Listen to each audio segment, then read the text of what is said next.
शकतो पण टाइम आपला संपू शकणार नाही कारण वेळ आमची भरपूर झाला आहे। यानंतर मी आदरणीय नितीन काकडे सर यांना विनंती करतो।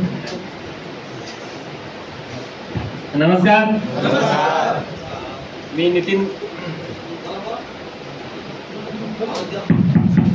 नितीन काकडे, संभाजीनगर। बघा, आजपर्यंत ड्युटी करताना 30 ते 40 वर्षाच्या आतमध्ये कोणी हिस्ट्री रचली का की मी ड्युटी करत होतो आणि आज मी या लेवल पर्यंत पोहोचलोय। माझं 2 कोटीचं घर आहे, माझा बंगला आहे, माझी गाडी आहे, असं कोणी उदाहरण आहे का तुमच्यामधून कुणाचं तरी ड्युटी मध्ये? नाहीये सर, नाहीये।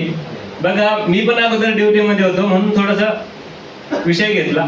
मी रिलायन्स मध्ये होतो, मला 35,000 रुपये पेमेंट होतं, परंतु मला वाटायचं की 35,000 जरी पेमेंट असेल तरी सुद्धा आपलं स्वतःचं एक बंगला जरी बांधायचा म्हणलं शहरामध्ये तरी ते शक्य होणार नाही।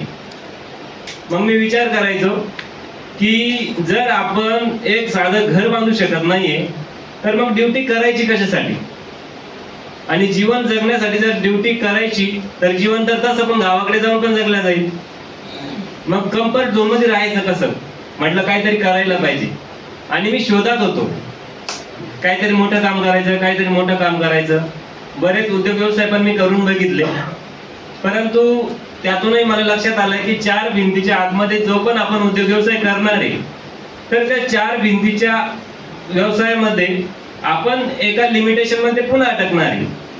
आपण 5 ते 10 दुकानं जरी बनवले तरी सुद्धा इन्कमला लिमिटेशनच असणार आहे।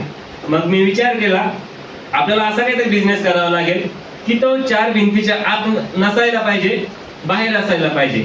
म्हणजे मी विचार करायचो की आपला जो कस्टमर बेस आहे हा आपण जाऊ तिथं असायला पाहिजे। कस्टमर बेस हा कधी पण संपायला नको आणि आपल्याला जिथं जाईल तिथं संधी तयार करता आली पाहिजे।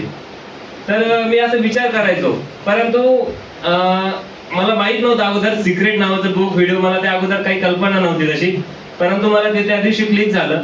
मी जो विचार करायचो तर तो माझ्या समोर आला। आता बघा, जिथं जाईल तिथे कस्टमर आहे, जिथं जाईल तिथं मी माझं दुकान टाकणार आहे।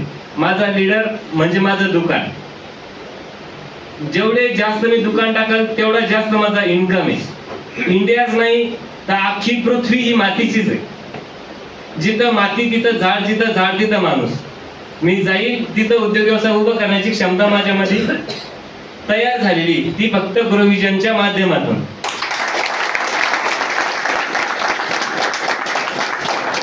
आणि माझी जी ग्रोविजन इको केअर आहे, आपली जी ग्रोविजन इको केअर आहे, जसे आपले संस्कार आहे, जसे व्यक्ती आपल्या सोबत सगळेजण येत आहे, तर त्याच पद्धतीनं आपल्याला सगळ्यांना पुढे जायचंय, एकमेकाला सपोर्ट करत।